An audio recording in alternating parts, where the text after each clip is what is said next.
All right, what's good, everyone? Welcome to another edition of Livewire Sports Media. And today's edition is your Freestyle Friday. Would be usually be Freelance Friday, but it's Freestyle Friday. Hey, what the heck? Let's roll with it. So the Iowa Hawkeyes and the Baylor Lady Bearcats played in a close game last night. A game that really was kind of like slow. But both teams was giving each other their best blow. Their best blow. Now, Iowa had the lead early on. Then later on, Baylor came back. They took the lead for a little bit. Then Iowa came back and made a run for it and to close out the game. Now, a lot to take away from the game. The team's still young. I'm not going to beat them up too much, but I am going to beat them up. The team's still young. They finding themselves. They trying to find out who's going to be there. Now, I do love Emily Rodriguez a lot, but there's a lot of times in the game that she was trying to take on the team instead of play within the team. Now, I love her grit. I love her passion and everything like that. But at times, you got to play in the flow of the game. You got to find open shots. It's not about you getting your one-on-one statistic stats. You know what I'm saying? Um, then unfortunately we lost Chit Chat right in the game to a concussion. Now some say it was a leg, some say it's a concussion, but Jen Jensen did say that she is not playing in tomorrow night's game against Miami. So that's gonna be a blow. But this team can overcome because Miami Hurricanes girls, it's not that good. And then you don't play again until next Wednesday and the weekend. So Chit Chat will have enough time to recover and come back stronger than ever. But I hope she recover, pretty quickly, and she's healthy and everything is going good with her and everything like that. Now, before Chit Chat went out, Hannah Stokely went out in the game. She shot an awkward shot and landed, which she had an open shot with the mid range, but she took it. And there was a lot of that in the game when they had open mid range shots, and they just decided to want to drive to the rims. Now, Baylor was blocking. They was blocking shots. They was blocking shots. I mean, they literally had what? They had 11 blocks in the game. 11. 8 of them was in the first half. But nevertheless, I will adjust it, as I keep always saying all the time. I will adjust. They're a second half team. They adjust. You know what I'm saying? And they made some adjustments. And then Hannah Stokely did come back in the third quarter, and they started Journey Houston in place of her. And Journey Houston helped them get back in the game a little bit. Now, here's one sequence in the game that really caught my attention. I love it. I love it, right? That was the sequence right there where Iowa started making their comeback in the game because, like I said, it was tight. It was tight in the game. And you think about it, Baylor did not score no more. They only scored probably 1 point after that because it was what, 51, 54, something like that. The game ended on 51, 51, 52, 57, 5 point game. Neither team break 50, 60 points. It was a defensive struggle. It was a defensive struggle in this game. And to say the least, Iowa depth prevailed. That's the difference of the game. Iowa's depth prevailed. Now, Talia Scott, shout out to you, young lady, for Baylor. Shout out to you, a sophomore. Put the team on her back, kept them in the game. 32 points, 6 from 16 from the three. But guess what? She didn't have no help. She ain't had no help.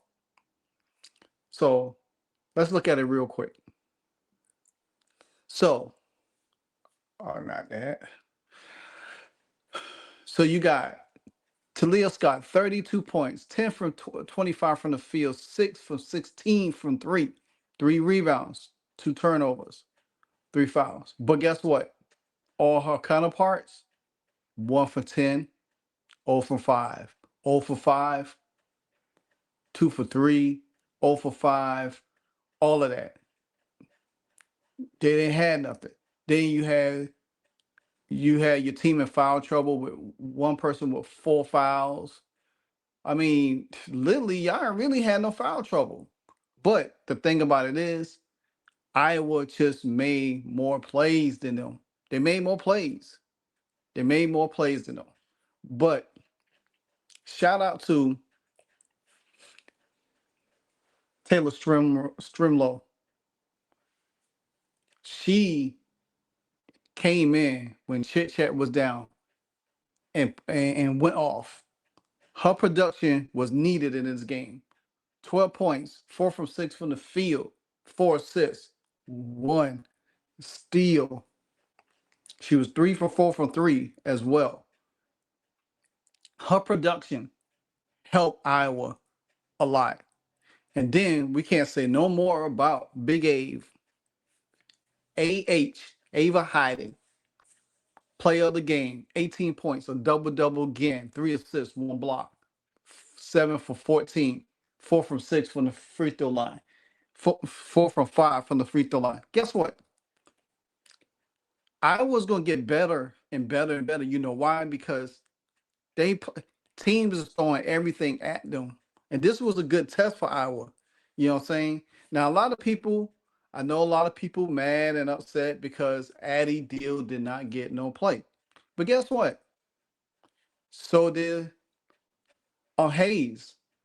She didn't get no play either. She only had five minutes. Deal only had 6. But she only took 1 shot. She only took 1 shot. She had a rebound. She had an assist in the game, 1 foul. Stremlow was the more productive person off the court, even with Emily Rodriguez coming in the game. But guess what? Emily Rodriguez had 6 turnovers. And that was I was going back because she wanted to take on the team too much. And even in that one sequence where she did a double spin, one spin, then a double spin, and then tripped over herself and tossed the ball up, the team, Jan Jensen was telling her to slow down. Just slow down. You already in the lead. You need to try to score. She only had 4 points. She was 2 for 9 from the field. She didn't took no threes. Then you had Jordan Houston came in 6 minutes, just a little bit. Hannah Stokely almost had a double-double, 10-8. Then, like I say, Ava Heiden. Then Chit Chat went out with 5 points. You know, McKay had she had 5 points as well.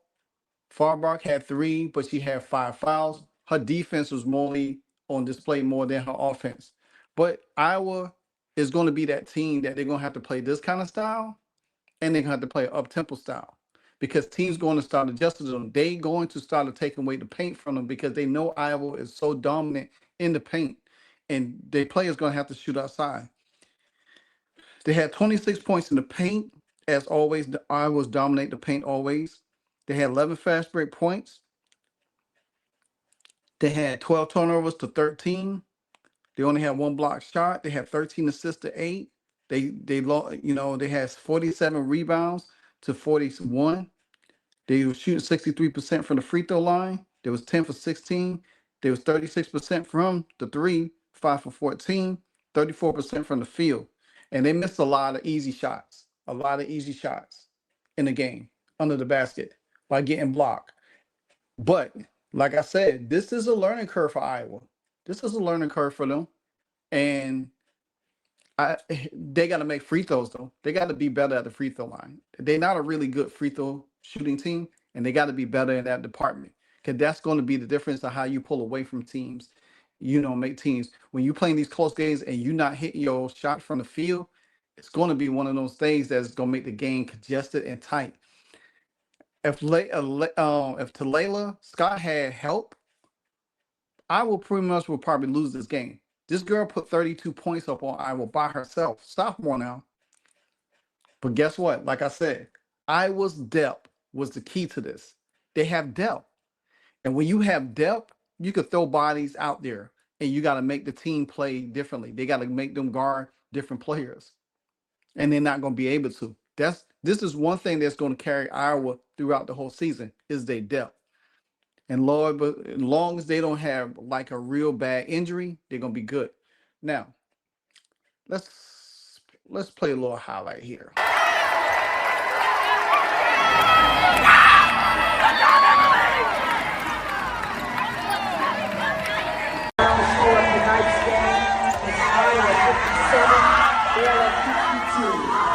Thank you for attending day one of the WBCA's Eight-Farm Showcase. See, them girls having fun. This is the kind of thing right here that's going to help this team stay connected and build together. This is what's important. They got tested, they battle tested, and they stayed together. When you stick together as a team, you could be able to overcome anything. You know what I'm saying? You had two injuries. You had Chit Chat and you had Stokely. But guess what? You overcome that because you have depth. When your team has depth like that, it's really hard for a team to beat you because they're going to do everything they can. Now, Baylor, give them a shout out. They did make it interesting. I was the number 19 team. Baylor's the number 17, which they're going to drop. So, shout out to Iowa. Again, like, comment, subscribe. Go Hawkeyes. Freestyle Friday edition of Live Wire Sports Media. And you know what it is. It ain't live. It's The Wire.